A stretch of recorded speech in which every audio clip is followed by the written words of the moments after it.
ね。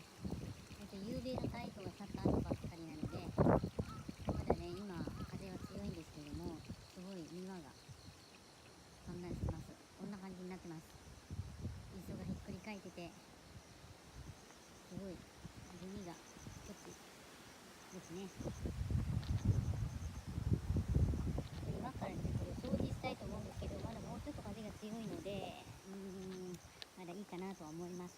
すごいです。こちらにゴミが、磯がひっくり返ってて、すごいことになってます。あと、こちらも、庭の方がですね、ガーデンの方が、レタス。ガーデンの方は、野菜が全部倒れてる感じですかね。少しの野菜になってるかな。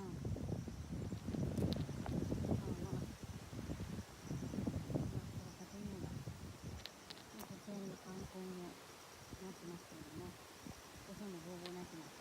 で、こちらにはちょっとシストがまだなってますので、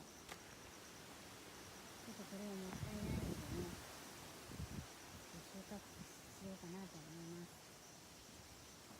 こちらも全部、牡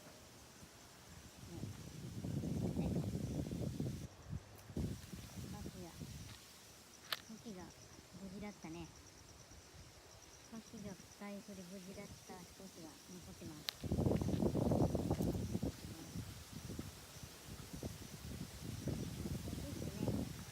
ちらの方は無事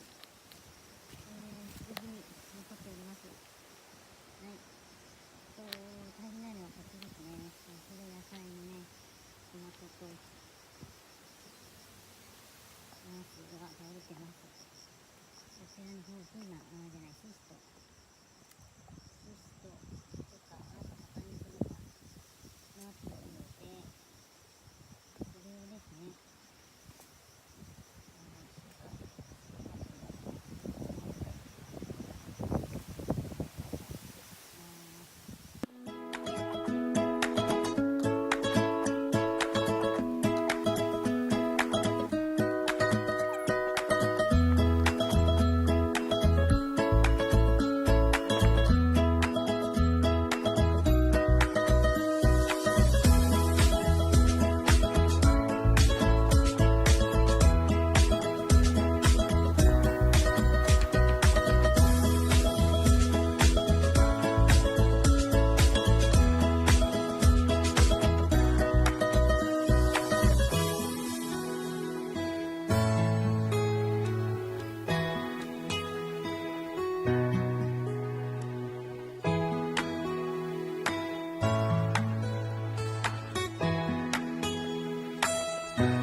ナス、そんなところですかね。今からこれを洗っていきたいと思います。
本日の収穫はこちらになります。こちらがシシトです。あとはピーマン、オクラとナス、あとこちらがレタス、あとレモングラスとカンコンがこれだけたくさんありますので、今からこれを調理したいと思います。ではまた次の動画お会いしましょう。さようなら。